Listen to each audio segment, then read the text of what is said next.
Yes, Eric, that's right. The tragic news coming in just a few moments ago from the Ewing Police Department. We are finding out now that this natural gas explosion has claimed the life of at least one of the residents from this apartment complex. That to go along with 7 injured utility workers, all from this tragic incident. Let's give you now some video from truly staggering images that Chopper 12 shot just moments after this explosion. This is what we know as far as the incident's concerned as of right now. This morning, 2 subcontractors for PSE&G were working to restore an outage when they apparently damaged a gas line. Now, PSE&G crews were quickly dispatched to deal with that damage, and just before 1 p.m., approximately 50 some odd minutes after they arrived on scene, something, and we don't know exactly what, caused that gas line to explode. And as you can see from the video, the damage was severe. 55 units in the residence were all damaged, displacing countless numbers of people. That to go along with 1 unit that was totally destroyed, according to PSE&G officials. And of course, this one terrible fatality, the information given to us from a lieutenant with the Ewing Police Department a short time ago. I was informed from the scene that there is a fatality.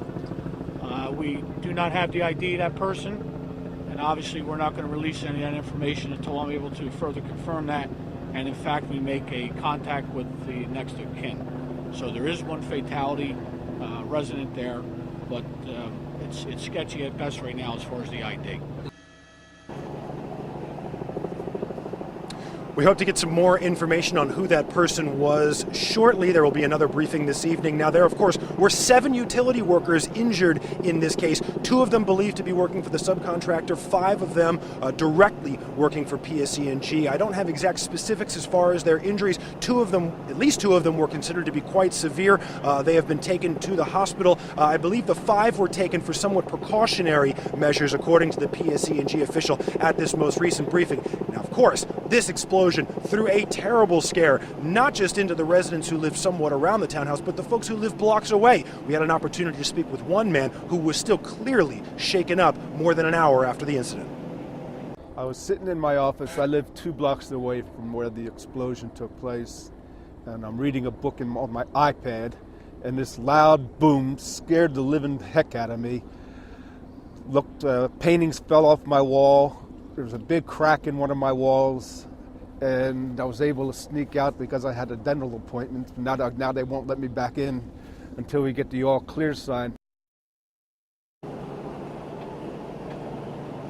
The all clear sign for some of these residents will be coming soon. They're doing building-to-building searches right now to check the integrity of those facilities. When they're cleared, residents will be allowed back in, and the utilities to those buildings will be turned back on. There is another briefing coming tonight at around 7 p.m. We will have that for you and some ground-level video a little bit later in the evening. But certainly, the mayor himself admitting quite a bit of fortune that this didn't take place during the evening hours or on a weekend. Despite there being 1 fatality, many of these residencies were vacant at the time. So a terrible, terrible tragedy for certain, but one that could indeed have been a lot worse.